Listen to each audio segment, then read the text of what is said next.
Hello मित्रों, नमस्कार। एक बार फिर से मैं आलोक मिश्रा आप लोग के समक्ष एक और शानदार वीडियो के साथ में हाजिर हूँ। काफ़ी लोगों को इस बात में शंका रहा करती है कि पैसे बनते किससे हैं, क्या हमें इन्वेस्टिंग करना चाहिए अथवा ट्रेडिंग की ओर हमें जाना चाहिए। तो यहाँ पर मैं आपके साथ में इन्वेस्टिंग और ट्रेडिंग के बीच के अंतर को स्पष्ट करने जा रहा हूँ। आप पैसा किस माध्यम से बना सकते हैं, आपको कौन सा माध्यम सूट करेगा, इन सब के बारे में मैं आपसे बात करने जा रहा हूँ।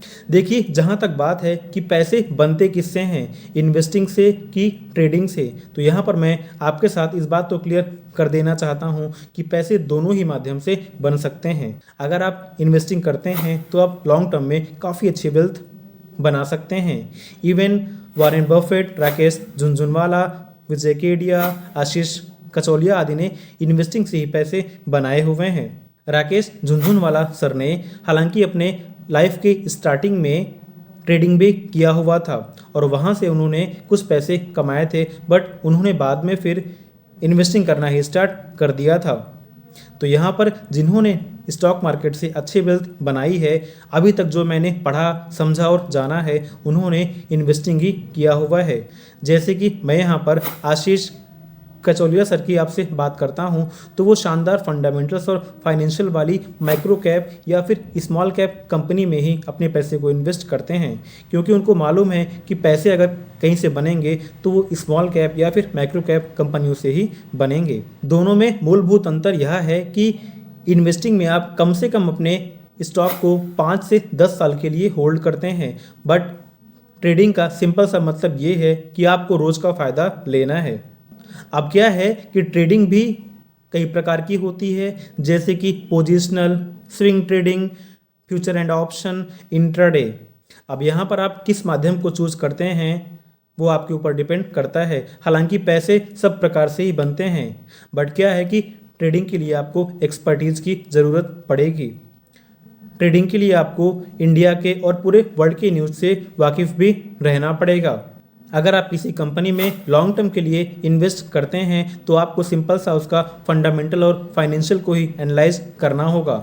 आपको उसके रिजल्ट देखने होंगे, क्या उसके सेल्स एंड प्रॉफिट लगातार बढ़ रहे हैं, उसका मार्केट कैप कितना है, उसका आरओसी आरओई कितना है, क्या स्टॉक अपने इंडस्ट्री के पीछे से कंपीट कर रहा है अथवा नहीं।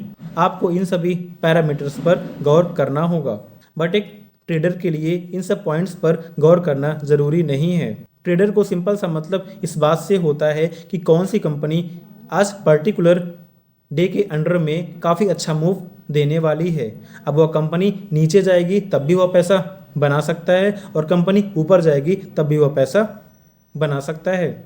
जैसा कि आप सब ने देखा होगा, जब पेट्रोलियम पदार्थ के दाम बढ़ जाते हैं तो जो कंपनियां पेंट के सेगमेंट में काम कर रही हैं उनके प्राइस में काफ़ी फ्लक्चुएशन देखने को मिलती है, तो वहाँ से भी ट्रेडर पैसा इजीली बना लेते हैं।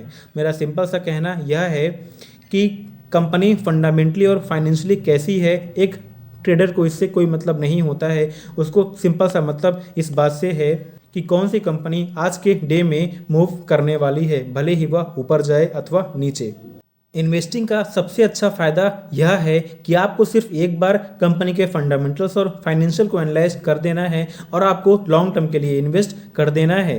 बट ट्रेडिंग में आपको मार्केट आवर्स में यानी 9:15 से लेकर के 3:30 के बीच में कंप्यूटर के सामने बैठना पड़ेगा। बहुत सारे चार्ट आपको अध्ययन करने पड़ेंगे, आपको कंपनी का टेक्निकल्स भी ध्यान देना होगा।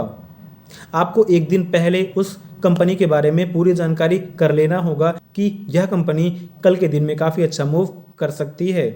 मेरा सिंपल सा मतलब यह है कि अगर आपके पास टाइम है, आप स्टॉक मार्केट को टाइम देना चाहते हैं तो आप ट्रेडिंग की ओर जाइए। बट अगर आपके पास समय नहीं है, आप अपना सर खपाना नहीं चाहते हैं, तो आपके लिए इन्वेस्टिंग बेहतर विकल्प होगा। और यकीन कीजिए, पैसे इन्वेस्टिंग से भी बनते हैं। अगली बात यह है कि अगर आप इन्वेस्टिंग में किसी स्टॉक को 1 साल से ऊपर होल्ड करते हैं तो वह लॉन्ग टर्म कैपिटल गेन के रूप में आता है और वहां पर होने वाले लाभ का आपको 10% एज अ टैक्स गवर्नमेंट को पे करना पड़ता है।